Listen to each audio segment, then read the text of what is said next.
दिल्ली सरकार के पूर्व मंत्री और आम आदमी पार्टी के विधायक राजेंद्र पाल गौतम के घर पर अभी थोड़ी देर पहले पुलिस पहुंची है और पुलिस ने एक नोटिस दिया है जिसमें उन्हें कहा गया है कि वो दोपहर 2 बजे दरियागंज थाने पहुंचे और उसके साथ साथ उन्हें इस बात को लेकर भी जवाब देना होगा कि जो प्रतिज्ञाएं ली गई थी वो किस तरह की थी और उससे जुड़े दस्तावेज भी दिखाने होंगे।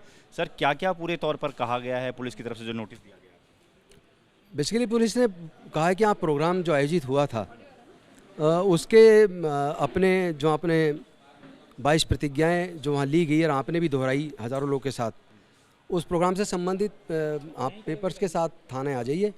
तो चूँकि मैं एक पेशे से वकील भी हूँ और भारत के संविधान और कानून में मेरी आस्था है, निश्चित तौर पर मैं जाऊँगा और मैं जाकर जो भी दस्तावेज है उन्हें दिखा दूँगा। सर, लेकिन कल भी पुलिस, आप कह रहे थे कि पुलिस ने पूछताछ के लिए आई थी, उसने बातचीत की थी, क्या पूछा गया था? उन्होंने पूछा था कि क्या आप इस प्रोग्राम में शामिल हुए थे? मैंने कहा मैं हुआ था। उन्होंने पूछा कि क्या ये 22 प्रतिज्ञाएँ वहाँ दोहराई गई थी?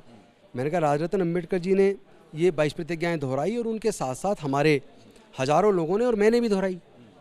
कोई क्राइम नहीं किया है, लेकिन फिर भी बीजेपी के दबाव में आप मुकदमा दर्ज करना चाहें तो कर सकते हैं, आपका स्वागत है। मैं बीजेपी के नेताओं को गिरफ्तार होने के बाद मिठाई ज़रूर भेजूँगा।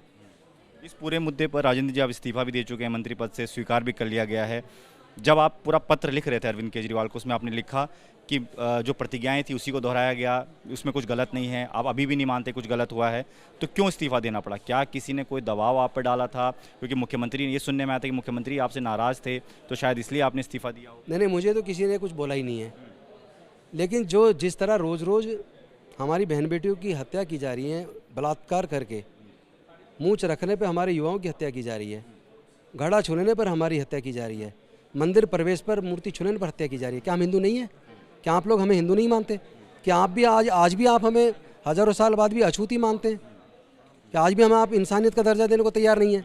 उससे मैं आहत हूँ। रोज़ रोज़ की घटनाओं पे बीजेपी के नेताओं का, देश के सारे बड़े नेताओं का, देश के प्रधानमंत्री गृह मंत्री का चुप्पी साध लेना, और ऊपर से फिर ये दीक्षा समारोह जिसमें खुद बीजेपी की सरकार के मुख्यमंत्री और केंद्रीय मंत्री शामिल होते हैं। ये 22 प्रतिज्ञाएं जो खुद बीजेपी की केंद्रीय सरकार, सामाजिक न्याय अधिकारिता मंत्रालय, जो doctor Ambedkar speech and writings के वॉल्यूम 17 में छपवाती है, एक शिलालेख पर छपवा के दीक्षा भूमि में लगाती है, और उन्हीं को मैंने दोहराया, तो इसमें कौन सा गुनाह कर दिया? और फिर बीजेपी इतने बड़े बड़े होर्डिंग लगाकर वही 22 प्रतिज्ञाएँ, उनमें से 3-4 प्रतिज्ञा सिर्फ, पूरी पढ़ेंगे तो लोग उन 22 प्रतिज्ञाओं पर पूरा देश चलने लगेगा। उनमें से 2-3 प्रतिज्ञाओं को बड़े बड़े होर्डिंग पे पूरे गुजरात में लगाया, तो पूरे देश के लोगों का दुनिया के अंदर तो आपने वो 22 प्रतिज्ञा पहुंचा दी। आप अपमान कर रहे लोगों का। सर, एक आखिरी सवाल ये है कि आपका एक बयान आया था, आपने कहा था कि पार्टी और अंबेडकर में से एक को चुनना हो तो अंबेडकर को चुनेंगे। क्या कोई कहीं नाराजगी है कि पार्टी को जितना समर्थन दिखाना चाहिए था? मेरे से लोग तुम पूछ रहे हो कि अगर दोनों में से किस चुनना हो। पार्टी ने बाबा साहब अम्बेडकर और शहीद भगत सिंह को चुना है, और मैं डॉक्टर बाबा साहब अम्बेडकर का कट्टर अनुयायी हूँ।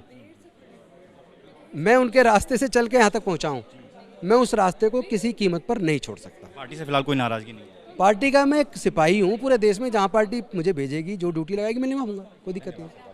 तो राजेंद्र पाल गौतम साफ तौर पर ये कह रहे हैं कि पुलिस की तरफ से उन्हें नोटिस मिला है, दोपहर 2 बजे बुलाया गया है, उसमें अपनी सारी बात रखेंगे कि क्या कार्यक्रम था, किस तरीके की प्रतिज्ञाएं थी, उससे जुड़े दस्तावेज भी सामने रखेंगे। लेकिन साफ तौर पर नाराज़गी की सवाल पर जब उनसे पूछा गया कि क्या वो पार्टी से नाराज़ हैं, तो इस पर उन्होंने साफ तौर पर कहा कि वो पार्टी के सिपाही हैं, पार्टी के साथ खड़े हैं और पार्टी जो फैसला लेगी उसके साथ वो रहेंगे। कैमरा मैन राजेंद्र सिंह के साथ दीपक सिंह रावत, ABP न्यूज़, दिल्ली।